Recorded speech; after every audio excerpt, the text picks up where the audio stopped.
Hi there guys, I'm Nikhil from notionhub, and in this video, I'm going to show you the most important tips and tricks for your Xiaomi 13T. By the way, I'll also be uploading a dedicated video for the best feature section where I'll be showing you all the features available on this phone. So do check out that video as well. Link will be in the description. With that said, let's look at the most important tips and tricks. First, let's disable all the ads or things that can generate ads or annoying notifications. So to do that, go to settings, select the fingerprint settings option, then authorization. Now disable this toggle. There will be some bloatware applications pre-installed on your phone. Directly delete them, and if you can't, at least disable them. Next, I'm going to show you some system applications which you can't delete, but they will create some kind of ads. For example, you can go to downloads, go to settings menu and disable show recommended content. Next, we have to do the same for security app. Just go to the security app cleaner and disable the toggle. Next, go to music app, settings, advanced settings, then disable. It's not the end. Finally, you can also find it in themes. Go to settings and disable show ads personalized recommendations. Now besides these, there might be some other bloatware that I missed out. So if you find them, do let me know by commenting below this video. Next, we have the famous object eraser feature on this phone, and it works pretty easily. Just open the Photos application, just select the photo, just go to gallery, select the photo, click edit, create, and then erase. In erase, you have more options, like you can do it manually. You can remove objects, remove lines, or remove people.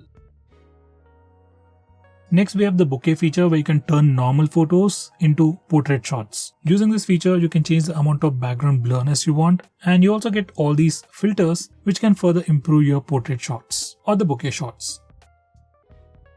Next, we have the famous feature to actually change the sky in the background. This is how it works, and it actually can make your photos look a bit more unique.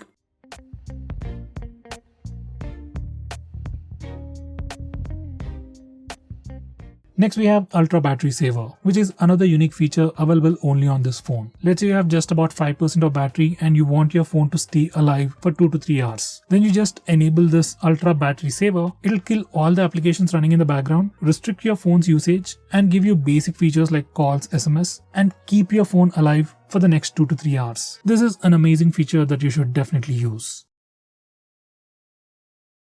Next, we have Circle to Search. Now this particular feature is enabled by default. To trigger it, you just need to press and hold on the bottom bar and then just circle to do a search. This is just like Google search, but you can precisely circle the object that you want to search for.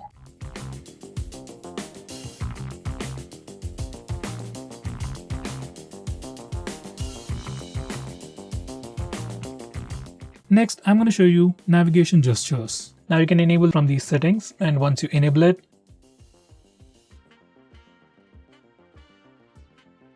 you can swipe from the bottom of the screen to go home, swipe and hold for recent tabs. You can swipe from the left side or the right side to go back a step. For Google Assistant, you can swipe from the bottom left corner or the bottom right corner. And just like on iOS, you can just swipe left or right on the bottom bar to quickly switch between applications. Next, we can also trigger Google Assistant by just using the power button. You just need to enable this toggle and then press and hold the power button to trigger Google Assistant. Next, I'm going to show you how to enable the dark mode on this phone.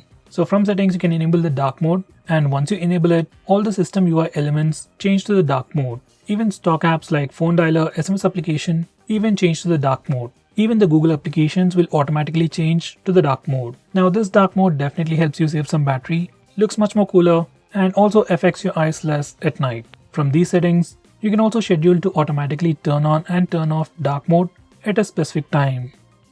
Next, I'm going to show you how to take pictures using palm gesture. You just need to enable this option and just show the palm to the front-facing camera, and your phone will automatically take a picture. It's not a big feature, but something you might definitely want to try. Next, I'm going to show you how to take screenshots on this phone. By default, on any Android phone, if you want to take a screenshot, you can just press the volume down button and power button both at the same time to take a screenshot. For some reason, if that's a bit difficult for you, on this phone we also have the 3-finger screenshot gesture. Once you enable it, you can just swipe down using 3 fingers to take a screenshot. By the way, we also have a quick shortcut to take a screenshot even in the notification toggles. Next, I'm going to show you how to take a longer screenshot. So to take a longer screenshot, first we need to take a regular screenshot. You can either use the buttons or the gesture. Now once you take a screenshot, you'll see a small pop-up preview. Just tap on scroll to start taking a long screenshot. Next, I'm going to show you how to take partial screenshots. To do that, you just need to place 3 fingers on the screen and hold, and you'll get a preview. From here, you can just drag to select the area that you want to take a screenshot of. Next, I'm going to show you how to use split screen mode on this phone, or to say how to use 2 applications at the same time. For that, first go to the recent apps. Then click and hold on the application that you want to use in the split screen mode. Then select split screen. Now you can select the secondary app from the list below, or else you can go to the home screen and select the secondary app from the app drawer.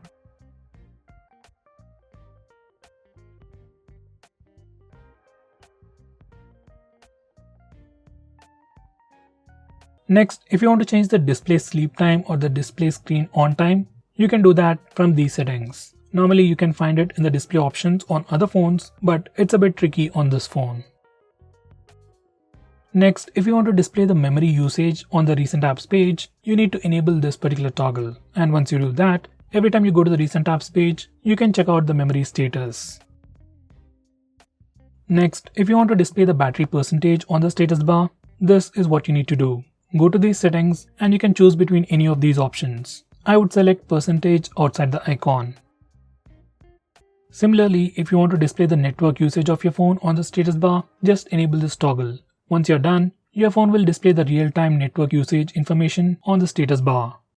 Next, I'm going to show you how to change the default applications for regular profiles like the default browser, SMS, and so on. For that, you need to go to the settings and come to this particular page, and from here, you can change your default browser, default SMS application, default email app, and so on.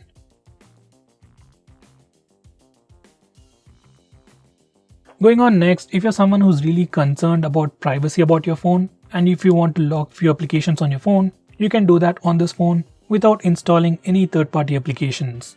You can lock applications just like I've shown you in the preview. By the way, you can also have a different password for these locked applications from your phone's password, which is actually a pretty good thing. By the way, we can also use the fingerprint scanner and the face unlock features to unlock the locked applications. For that, we need to enable those options from settings.